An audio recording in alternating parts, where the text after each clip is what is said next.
I'm the disc golf guy. I'm the disc golf guy. I'm the disc golf guy. I'm the disc golf guy, and this is my video blog.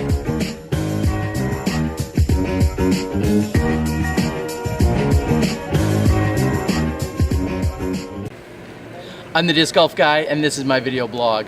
I've caught up with Cameron Colglazier, who has shot, well, what seems to be one of the hottest rounds out here on the second day. Cam, tell everyone what you shot and how it went. 57. I shot 67 yesterday, and I felt like I played pretty much the same, just didn't get a couple bad breaks here and there, and made a lot of putts. That is definitely one of the keys to Winthrop here. I've watched now 2 days of action, and it's really a game of inches out here. Yeah. So you're saying you had a few putts or OBs yesterday that you... like maybe a couple inches out of bounds, and today they just slid in. So.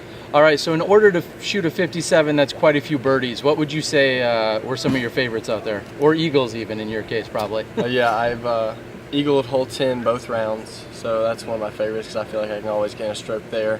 And then 17, I've been doing pretty well in 17, so I feel like if I can get a 3 there, I'm still making up some ground. So, absolutely. 17 is one of the few holes that they actually move the pin, yeah. You know, left, right throughout the weekend. Do you attack it any differently? No, or you just do you play safe, just try and get it on the green? I pretty much throw it dead straight. Just try to, if it goes right, that's perfect. I don't want it to go left, but I pretty much just try to play it a little right and give myself maybe a 30-footer. That's what I did today and made the putt. So awesome. Now we've had 2 gorgeous days. I think there's 2 more gorgeous days in the forecast. You're probably moving up quite a bit. You're moving up 20, 30, 40 spots, whatever it is. Yeah, something like that. What do you see doing differently in the next 2 days? Anything, or you just want to duplicate what you did today? No, just duplicate what I did today and maybe capitalize a little more on a couple other holes that I might have left 2 or 3 out there, but I played pretty solid that round, so I'm not going to complain about it. All right. Any parting shots? Anything you want to say to anyone out there that's watching the video blogs from near or far away? I just want to tell my friends and family I love you all, and I'll see you soon. All right. Well, there you have it. There's our shining star moment with Cameron Colglazier, presented by Sandy Point Resort and Disc Golf Ranch, the world's first disc golf ranch. We'll catch up with you guys in a little while. Holly Finley going for the layup on hole 17. Discuss your strategy. Well, I definitely like to play it safe, and I actually took that tip from Dave Feldberg, who said that he always lays it up and then pitches over, and that's exactly what I did, and I've taken 3s both days. So, you know, better a 3 than a 5 or a 6 or a 9. And tomorrow, no matter what, you're laying up? Always. And the next day you're laying up?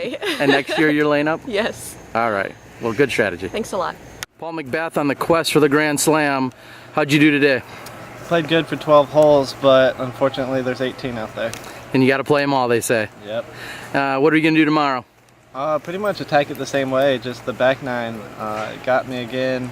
I need to, you know, not get those 5s to finish and, you know, protect my lead that I got earlier in the round. All right. Speaking of 5s, you've got 5 down, pair of 62s. Yeah, only 7 off the lead, so that's, with these 36 holes remaining, that's nothing. All right. Well, best of luck to you tomorrow. We'll be watching. Thank you. I'm back. I'm joined by our leader, our outright leader, Nate Doss, sitting at 17 under. Nate, you shot a 10 down that round, and as a spectator, it was kind of a roller coaster. How about yourself? Yeah, I mean, I feel like I was. I don't really feel like it was a roller coaster too much. I mean, you know, the round started out really nice, really hot. Both rounds I played the front 9 really well, but you know, you get into 10, 11, 12, 13. Those are the hardest holes in the course, really, as far as a stretch is concerned. And I made it through pretty well because I bogeyed 11, birdied 12, bogeyed 13, which is a 2-stroke better. It's 2 strokes better than it was for me yesterday on that hole. You also eagled hole 10. 10, yeah, so which I've done both rounds, okay. Which is great, you know. So. Yeah, I mean, I think it was a little bit of a roller coaster, but I don't feel that way. I feel great about it, and you know, I'm looking forward to the last 2 rounds. Okay, well, I guess when I say roller coaster, we saw some pretty crazy play out there. Yours was relatively calm and steady throughout, but we watched our second place Barry Schultz, our 3-time U.S. champion here. He had a rough time on 11. Or I'm sorry, on 888. On 888, yeah. With an 11. With an 11, yeah. And we're certainly not picking on Barry. We know it's a tough hole. What are you thinking when you're either yourself or you're watching a fierce competitor in Barry Schultz? What's going through your head as kind of that's going down. You're watching one of the best players of all time really struggle on one hole. Well, I'll tell you from personal experience, you're melting down inside a little bit, and it really does take a strong belief in yourself to come back from it. And I will say, picking on Barry or not, he did a great job at coming back from it. Birdied the next hole, and really great up and down on 15 on the next hole. Great up and down, yeah, and then even a huge putt from the hazard on 16. Saved a bogey on 17 and birdied the last hole. So shooting a 64 with an 11 is really incredible. And it's interesting for me to watch somebody like Barry handle it the way he did, because that's how we should all be handling things such as that. So I'm just trying to learn from it at that point, and the best way to deal with it is try to not let it happen in the first place. So.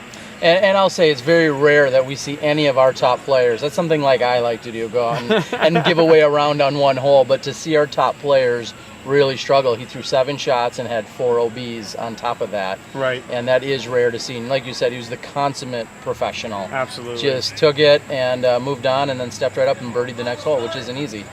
So we got a pretty good looking leader card for Friday's action. Do you know who's all on it?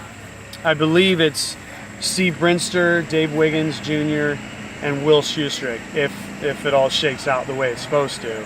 I think that'll be, and then myself will be the lead card. And I'm pretty excited about it. I'm actually happy to see Dave Wiggins be where he is. The kid's playing great, being really confident, and of course Brinster and the last two-time champion. So I think it's going to be a really, really fun group.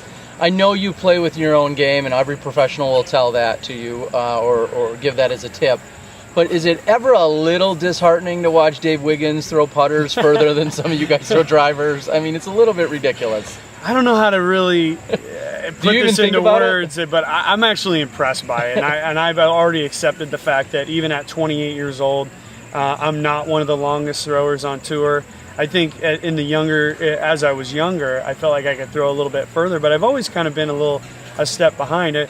Even in the group, Steve Brinster's a step ahead of me, and Dave Wiggins is a step ahead of him. It was like playing a practice round with Simon from Germany. He's just on a whole nother level, and it's really impressive to see, and for him to control it so well, especially playing within the ropes here, is really nice to see. So you've won the USDGC, you're sitting in the lead halfway through. What would it mean for you to win it again? Well, for me, to win any tournament for me is a special occurrence. This tournament obviously has a very special meaning to most all the players that have won it or have played it. It would mean the world to me. That's what I train for, that's what I practice for.